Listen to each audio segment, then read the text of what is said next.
এবারও আরও বাড়লো পুজো কমিটিগুলোকে অনুদানের পরিমাণ। ৭০,০০০ ছিল, তার থেকে ১৫,০০০ বাড়িয়ে ৮৫,০০০ টাকা অনুদান দেবে রাজ্য সরকার।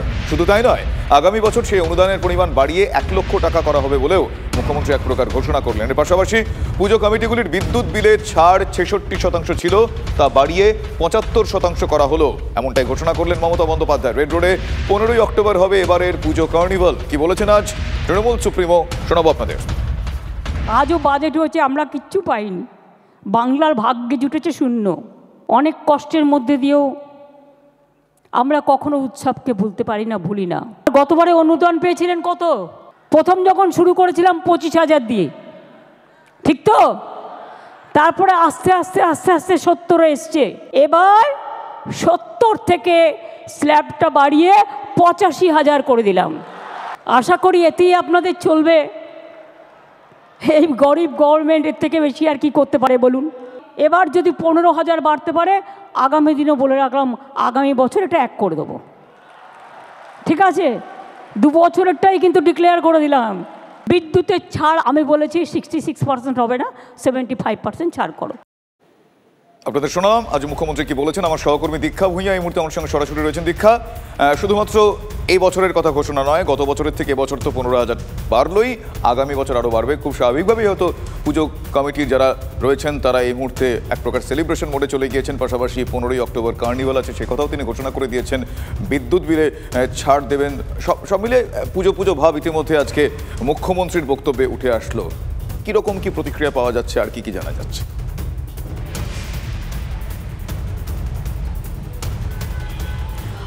দেখো, এটা স্বভাবতই আমরা জানতাম যে আজকে যে বৈঠকটা আছে পুজো কমিটির সমন্বয়ের সঙ্গে এবং পুলিশের যে সমন্বয়ের বৈঠকটা করে থাকেন মুখ্যমন্ত্রী, এটা অনেকটাই আগে করলেন।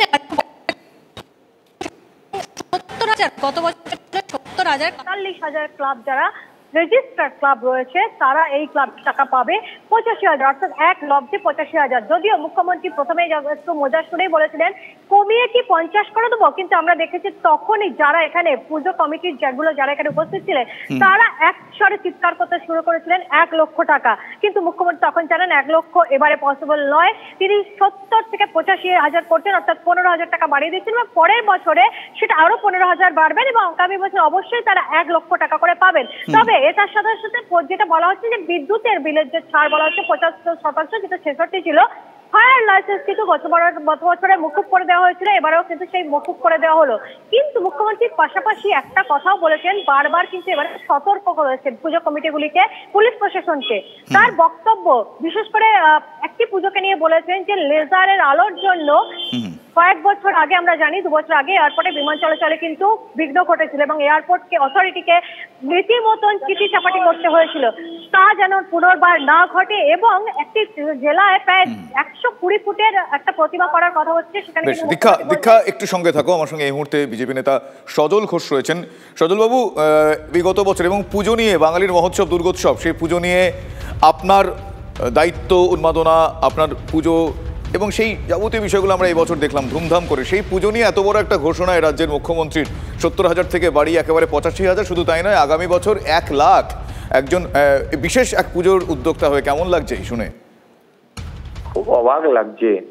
আমরা ১ লাখ পাবো, কিন্তু যারা ডিএ পাওয়ার জন্য রাস্তায় আজকে ক বছর ধরে বসে আছে, যারা প্রায় ৩ বছরের বেশি সময় ঠিক এইখানে কার্নিভাল মানে বিসর্জন তো এই রাজ্যের একটা শিল্প, মানে শিল্পকে বিসর্জন দিয়ে বিসর্জনটাকে উনি শিল্প করেছেন।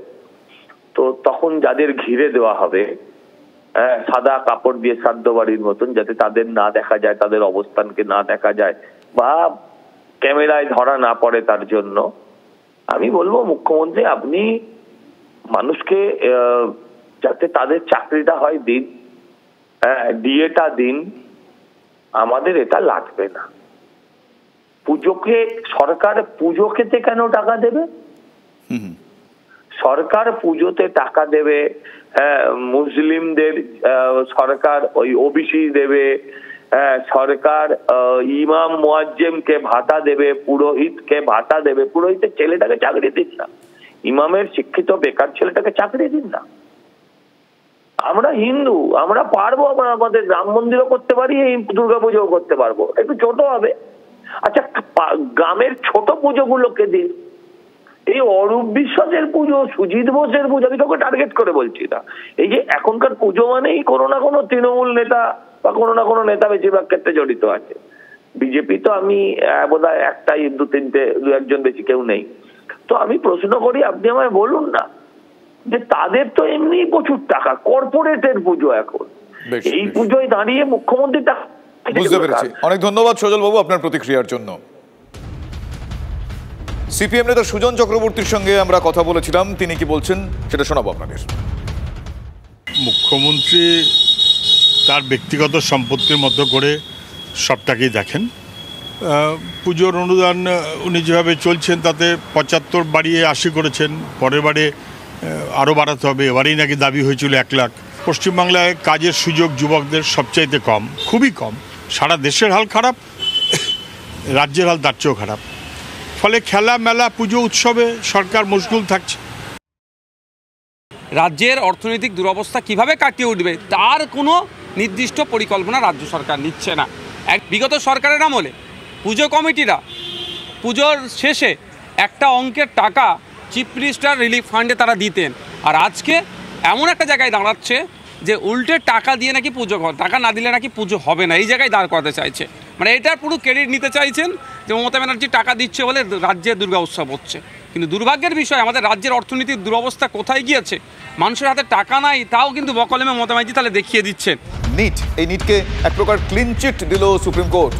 আবার নেওয়া হবে না নিট, আবেদনকারীদের আর্জি সুপ্রিম কোর্ট খারিজ করে দিয়েছে। নিটে অস্বচ্ছতার প্রমাণ মেলেনি। কি বলা হচ্ছে প্রশ্ন ফাঁস এবং প্রশ্ন কেলেঙ্কারি এক জিনিস নয়। নিটের ব্যবস্থা নিয়ে আদালত, মানে শীর্ষ আদালতের ক্ষেত্রে বলা ভালো, সন্তুষ্ট। অভিযুক্ত পরীক্ষার্থীদের শনাক্ত করার নির্দেশ দেওয়া হয়েছে, অভিযুক্তদের বিরুদ্ধে ব্যবস্থা নেওয়ার নির্দেশ দেওয়া হয়েছে। কিন্তু এই নিট ক্লিন চিট সুপ্রিম কোর্টের, একথা বলাই যায়। তার কারণ আবার নিট নেওয়া হবে না, আবার পরীক্ষা নেওয়া হবে না। আবেদনকারীদের আর্জি সুপ্রিম কোর্ট খারিজ করে দিয়েছে। আরও একবার আপনাদের বলি, সেক্ষেত্রে জানানো হয়েছে যে নিটে অস্বচ্ছতার প্রমাণ পাওয়া যায়নি। বলা হয়েছে প্রশ্ন ফাঁস এবং প্রশ্ন কেলেঙ্কারি এক জিনিস নয়। নিটের ব্যবস্থা নিয়ে সন্তুষ্ট শীর্ষ আদালত। তবে অভিযুক্ত পরীক্ষার্থীদের শনাক্ত করার নির্দেশ দেওয়া হয়েছে এবং অভিযুক্তদের বিরুদ্ধে, মানে তাদের অভিযোগ প্রমাণিত হলে বিরুদ্ধে ব্যবস্থা নেওয়ারও নির্দেশ দেওয়া হয়েছে। বাজেটের এবার একটা গুরুত্বপূর্ণ বিষয় নিয়ে আলোচনা করব। জোকা বিবাদীবাগ মেট্রো রুটে বরাদ্দ বাড়লো আরও 408 কোটি টাকা। 800 কোটি এবার তা বৃদ্ধি করে করা হলো 1208.61 কোটি টাকা। বরাদ্দ বেড়েছে Dum Dum airport new Garia metro রুটেও। গতবার 1750 কোটি টাকা বরাদ্দ ছিল এই মেট্রো রুটে।